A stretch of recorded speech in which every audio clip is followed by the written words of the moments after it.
Because the baker had lost his mother and father in a baking accident, well, at least that's what he believed, he was eager to have a family of his own and was concerned that all efforts until now had failed.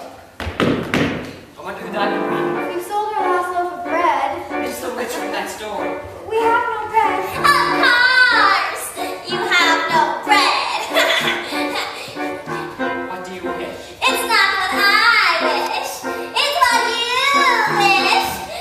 Nothing cooking in there, now is there? The old waitress went on to tell the couple that she had used a spell on their house. What spell? In the past, when you were no more than a babe, my father took his young wife and you to this cottage. They were a handsome couple, but not handsome neighbors. You see, your mother was with child, and she had developed an unusual appetite.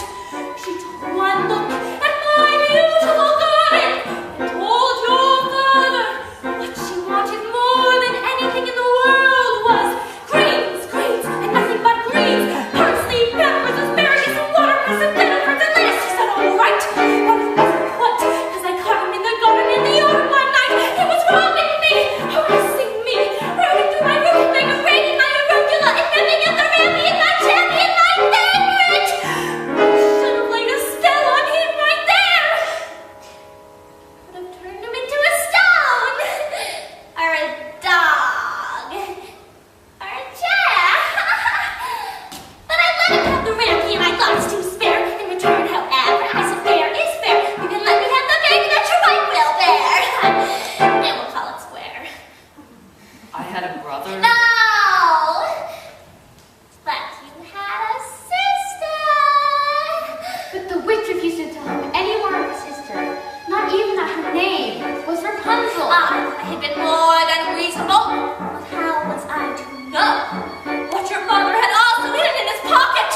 You see, when I had inherited the garden, my mother told me I would be punished if I were ever to lose any of the beans. Special beans. I let him go. I didn't know he'd stay with my beans. I was watching him crawl back over the wall, and a big crash, lightning flash. That's another story. Never mind. Anyway, unless the big day came, I made my plea. I was taken by the big day swings, dead swings. But I did, and I made it goes for never babies. And your father cried, and your mother died. With my extra measure, I admit it was a pleasure. I said, sorry, I'm still not mollified. And I laid a little spell on them. You too, son. But your family tree will always be a barren one. So, there's no more fuss, and there's no more seeds in my garden throwing. You can see my nectarines, but I'm telling you the same. I tell kings and queens, never, ever, ever mess around with my greens, especially the beans.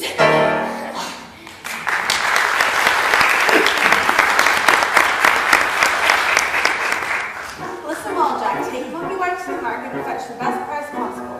No less than £5. Are you listening to me? Now, how much are you to ask?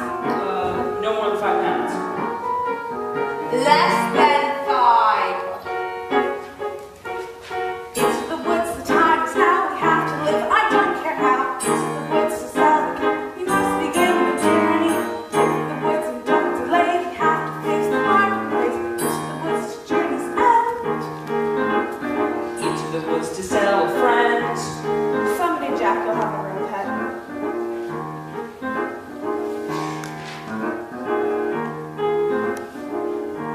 A piggy? Meanwhile, the witch, for purposes of her own, explained how the baker might lift the spell. You wish to have the curse reversed? I'll need a certain potion first.